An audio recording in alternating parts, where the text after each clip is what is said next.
Hello folks, in this one we're looking at an article from What and it's about the top 20 cheapest cars to insure. But at the end of the video I'm going to talk more about insurance pricing. The car is obviously a factor in your insurance price, but you and the things around you are far more of a factor than most people realise. And they're sometimes put off getting another car because they assume it's going to cost a fortune to insure. And in actual fact it's not much different from what they already have, and that's because so much of the price is at times weighted on where you live and things about you, and the immediate environment of where you live, how much traffic's on the road, all kinds of different stuff. So I'm going to talk a lot more about that. But at the start of the video, we're just having a look at this article, and I hope you find it useful and interesting. Please give the video a thumbs up and please subscribe. Let's crack on. We're looking at a piece here today from Claire Evans in What Car, and it's the top 20 cheapest cars to insure in 2024. This is according to stats from the ABI, the Association of British Insurers. Number one is the Fiat Panda. 688 quid is the average for that. That average will obviously be massively swayed by people in London. If you're out in the country, you could expect to probably pay a fair bit less than that. And also, a lot of people in a Fiat Panda might be young drivers, for example. So this is the 1 litre mild hybrid version of the car, Insurance Group 8, What Car star rating of 1. So there you go. It might be pretty sexy to insure, but aside from that, not so much. Toyota 𝑖GO X, 716 quid, 1 litre VVTi Pure is the one.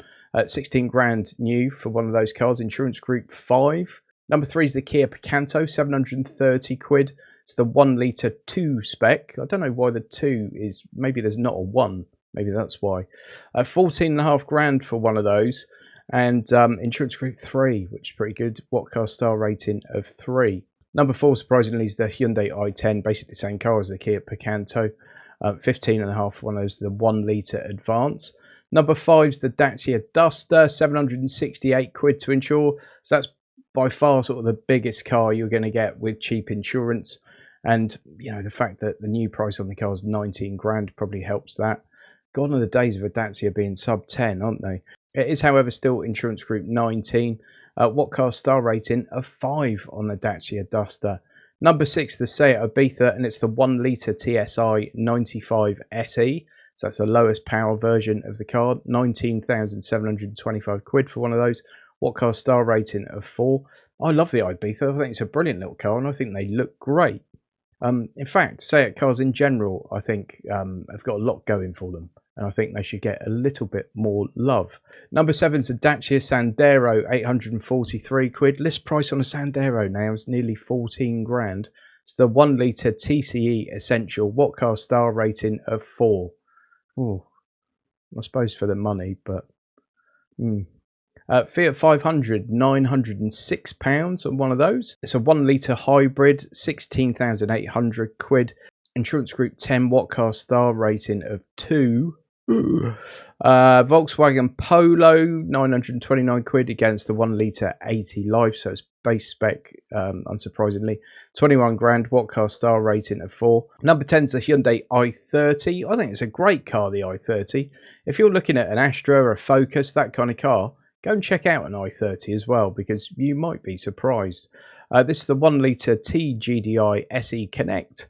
List price on that 23 grand nearly. What Car star rating of 3.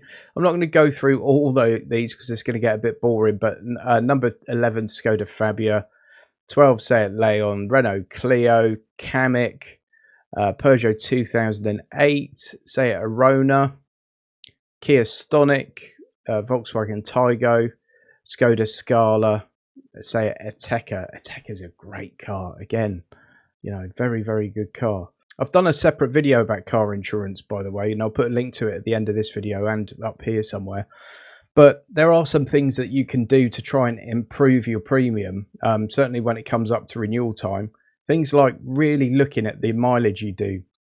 So many people over-egg their annual mileage. They say, I do 10 or 12,000 miles, and reality is they do 5 or 6,000 miles. Not saying you're one of them, but you could be. So look back on your previous MOTs and work out what it is you're doing mileage-wise. Do you have the option of keeping the car on the driveway overnight? If so, have you got that mentioned in your insurance, or have you told them it's parked on the street? That's important. I would avoid saying the car's garaged unless you absolutely live or die by getting your car in the garage and it's never ever left out. You may get a garaging clause in your policy that says you're only covered for theft if the thing was in the garage at the time. So think twice about that one. And really think of it now as insurers are not just thinking about the risk of you having an accident and the damage you can cause to your car. A lot of people say, well, it's daft, I've got a £500 car and my insurance is 600. It's about the damage you can cause to someone else and the amount of money that can be claimed by people for personal injuries and things, and the ridiculous amount of money that accident management firms charge for hire cars and things. It's absolutely commonplace for a third-party insurer to be charged £300 to £350 a day for a hire car from the other insurer's accident management firm. And it's just bananas. It's insane. This is the reason insurance prices are going through the roof. That and comparison sites taking their little bit from it. And the tariffs that are now set for personal injury claims are insane. So don't consider that your car is that much of a part of your insurance premium. A much bigger part of your insurance premium, 9 times out of 10, is about the damage you could potentially cause to someone else and the claim to that third party. Now, many, many moons ago, I dealt with a guy that had a £150 policy on a very small car, and he worked as a welder at a boatyard, and not just any boatyard. It was one that sold and produced luxury yachts.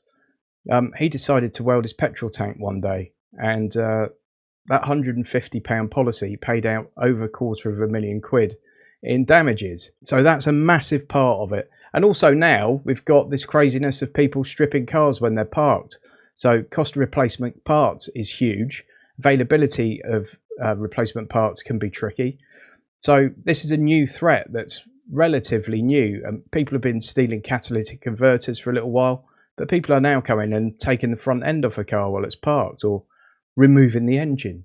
Absolutely crazy things are happening out there, folks. So car insurance, I don't think will be going down anytime soon. So don't be put off by looking at a new car because you're so worried about the cost of insurance. Just get a quote for it first and understand what it's actually going to cost you. And where you live is such an important factor, because they'll look at stuff like local crime rates. They'll look at the amount of traffic in the area. They'll look at the number of road traffic accidents in the area. They'll look at the number of thefts from cars. All that kind of stuff, how much arson goes on, how many claims there are for moral issues such as theft versus how many claims there are for accidents. And all this goes into a massive algorithm and it spits out a price, and that's that. People that say I've been driving 40 years and I've never had an accident and my insurance has gone up. Yeah, everything in the world's gone up. And your insurance has gone up more than most things simply because the costs of selling and providing insurance have gone up more than most things. And a lot of that is down to the fact that the regulator hasn't really stepped in and controlled comparison site fees particularly well. They certainly haven't controlled accident management companies very well. And as for the sort of compensation that has to be paid now, that's kind of out of their hands. But yeah, it's a difficult time for everyone. Car insurance is not going to get cheaper anytime soon, in my personal opinion. But hopefully an article like this is useful for some of you, helps you get an idea of the sort of cars that actually are perhaps not going to be as expensive for insurance as you thought they might have been. You know, would you have, for example, thought that a Skoda Scala would only be £3 a year cheaper to insure than a Seat Ateca on average?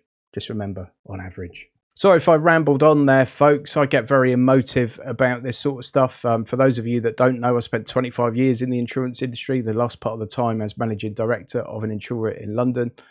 We had over 30 staff, over £30 million in premium on the table. And it was incredibly difficult to ever make a profit. And this is certainly something I've got some expertise in. I just feel like the regulators letting the consumer down a little bit at the moment. I think they're focusing on all the wrong areas and not actually doing things, especially with car insurance, that would really benefit the consumer. Getting a lid on some of these things would immediately drop the price in. It really would. Anyway, I'll put my soapbox away now. I promise I'll try and make the next video about a slightly more exciting topic, and please hang around for that one. Please subscribe to the channel. Please give the video a thumbs up, leave a comment. Have a good day. I'll see you on the next one.